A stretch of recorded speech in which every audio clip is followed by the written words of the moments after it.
कल्पना करा, आपल्या गावातलीच एक व्यक्ती आपल्या कुटुंबाला, मित्राला आणि गावाला मागे ठेवून फक्त आपल्या मातृभूमीच्या रक्षणासाठी सीमेवर उभा राहतो.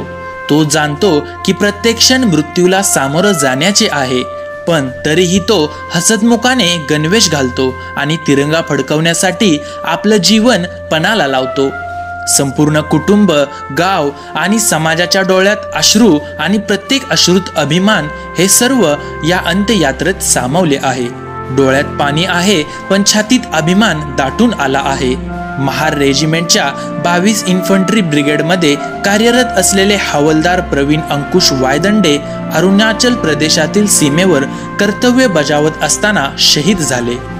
त्यांच्या या बलिदानाने सासुर्वे गावच्या मातीत इतिहास लिहिला गेला आहे.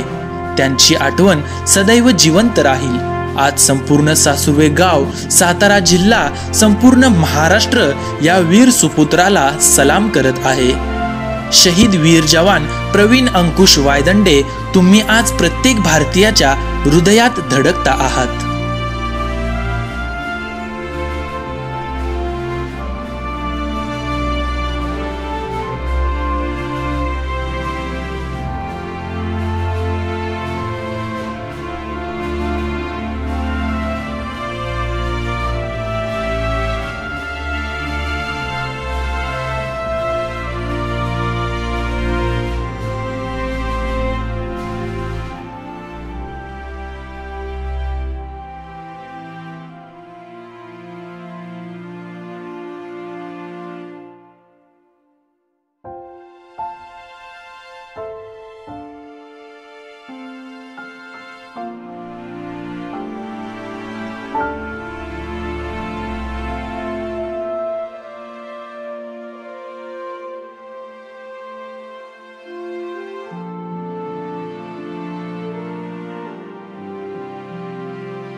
सासुर्व्याचे सन्माननीय नागरिक प्रवीण अंकुशराव वायदंडे यांचं देशसेवा करत असताना आकस्मिक निधन झालं।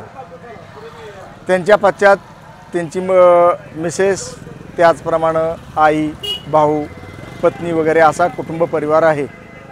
त्यांचे वडीलही देशसेवेतच होते। अशा या वीर मरणाच्या निमित्तानं सासुर्वे गावच्या संपूर्ण ग्रामपंचायत, सरपंच, उपसरपंच व सर्व नागरिकांच्या वतीनं त्यांना भावपूर्ण श्रद्धांजली अर्पण करतो आणि थांबतो। जय हिंद। काल शहीद जवान प्रवीण वायदंडे यांची बातमी आमच्या कोरेगाव तालुक्यात अशी वाऱ्यासारखी पसरली की आमचा कोरेगाव तालुका पूर्णही दुःखात। मी एवढंच बोलू इच्छितो की आमच्या कोरेगाव तालुक्यातले भरपूर जवान सीमेवरती आजही रक्षण करत आहेत देशाचे। आणि असा एखादा जवान ज्या वेळेला आमच्या या गर्दीतून निघून जातो रक्षण करता त्यावेळेला निश्चितच आम्हाला दुःख होते। आणि हमेशा मी आणि आमचे सर्व कोरेगाव तालुक्याचे नागरिक, माझी सैनिक संघटना, शासकीय निमशासकीय वर्ग, हे सर्व आम्ही आमच्या कधीही हा आठवणीतून न जाणारा प्रसंग आहे। आणि आज मी या सासुर्वे गावात आल्यानंतर हा जो जनसमुदाय आणि हा बघितल्यानंतर असं वाटते की एवढा मोठा आज आमच्यातला एक शहीद जवान हा आम्ही हरवलेला आहे की भर आम्ही कधीही आयुष्यात ते कुटुंब आणि आमचा तालुका कधीही आम्ही भरून काढणार नाही, हे निश्चित एवढंच बोलून मी थांबतो। जय हिंद, जय भारत।